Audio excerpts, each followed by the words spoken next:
कभी सोचा है कि अगर स्कूल में बनाया कोई साइंस प्रोजेक्ट अचानक सच हो जाए तो क्या होगा? चलिए, आज एक ऐसी ही रोमांचक कहानी की दुनिया में चलते हैं जो एक स्कूल के साइंस फेयर से शुरू होकर हमें सीधा सितारों के पार ले जाएगी। ये कहानी है दोस्ती, हिम्मत और हाँ, विज्ञान के जादू की। तो सवाल यही है, क्या हो अगर कोई बनाया हुआ मॉडल सिर्फ काम ही ना करने लगे बल्कि अपने साथ एक अनजान सफर पर भी ले जाए? बस यहीं से तो हमारी कहानी की असली शुरुआत होती है। तो कहानी शुरू होती है एक स्कूल के साइंस फेयर से, और यहां हमारी मुलाकात होती है कहानी के 3 हीरोज से, अयान, रिया और कबीर। सोचिए, साइंस फेयर का माहौल है एकदम जोश और उत्साह से भरा हुआ। हर तरफ बच्चों के बनाए हुए कमाल के इन्वेंशंस हैं, और इसी भीड़ में हमारे ये 3 दोस्त बड़े गर्व से अपने रॉकेट मॉडल को सजा रहे हैं। उनके पीछे एक पोस्टर लगा है जिस पर लिखा है फ्यूचर साइंटिस्ट्स। रिया, जो टीम की सबसे प्रैक्टिकल मेंबर है, वो मजाक में कहती है, अरे ये तो बस एक मॉडल है, सच में उड़ने वाला थोड़ी है। शायद उसे इस बात का जरा भी अंदाजा नहीं था कि उसकी ये बात कितनी जल्दी गलत साबित होने वाली थी। और तभी उनके साइंस टीचर वहां आ जाते हैं। वो उनके प्रोजेक्ट को देखकर इतने खुश होते हैं कि कहते हैं, चलो एक डेमो दिखाओ। बस अब इन नन्हे वैज्ञानिकों के लिए असली परीक्षा की घड़ी आ गई थी।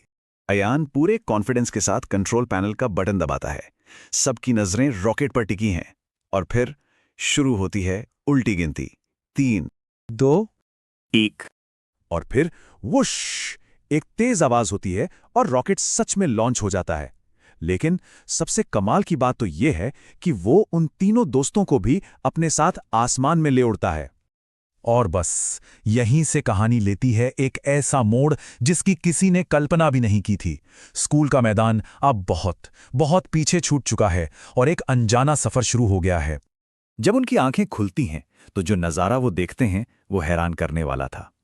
रॉकेट की खिड़की के बाहर हमारी खूबसूरत नीली धरती घूम रही थी, और उसके चारों तरफ अनगिनत तारे चमक रहे थे। ये एक ऐसा सीन था जिसे वो जिंदगी भर नहीं भूलने वाले थे। अब इतनी सीरियस सिचुएशन में भी कबीर का मजाकिया अंदाज देखिए। वो खुशी से चिल्लाता है, दोस्तों ये तो नासा लेवल का काम हो गया। और सच कहें तो एक स्कूल प्रोजेक्ट के लिए ये कुछ ज्यादा ही था। स्पेस में आते ही उन्हें कुछ बड़े मजेदार लेकिन जरूरी सबक भी मिलते हैं। पहला, यहां कोई ग्रेविटी नहीं है, मतलब सब कुछ हवा में तैर रहा है। और दूसरा, ऐसी हालत में सीट बेल्ट ही सबसे अच्छा दोस्त है।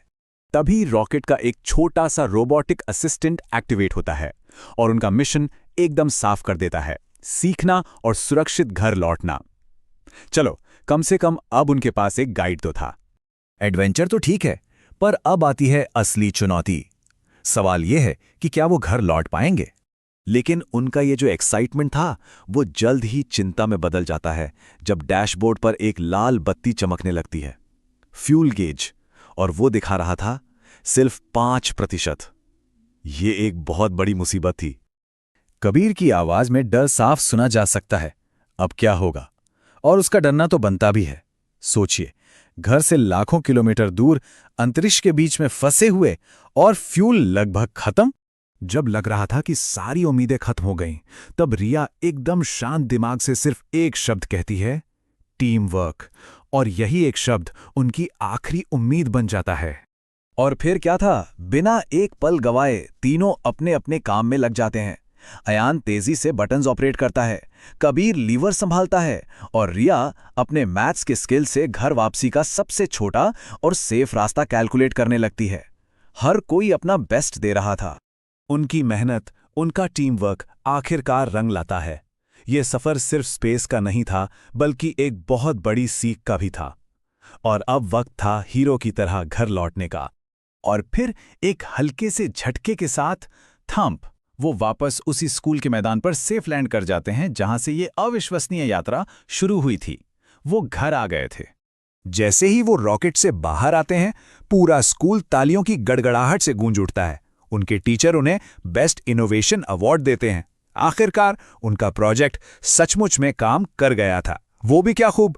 माहौल फिर से मजेदार हो जाता है जब कबीर जोश में कहता है, अगला प्रोजेक्ट मंगल ग्रह है। इस पर रिया उसे याद दिलाती है, अरे पहले अपना होमवर्क तो पूरा कर लो। तो इस पूरे कमाल के सफर से हमें क्या सीखने को मिलता है? एक बहुत ही सिंपल सा फॉर्मूला है। जब विज्ञान का ज्ञान और टीम वर्क की ताकत एक साथ मिलते हैं तो चमत्कार होते हैं। और शायद यही सबसे बड़ा आविष्कार है।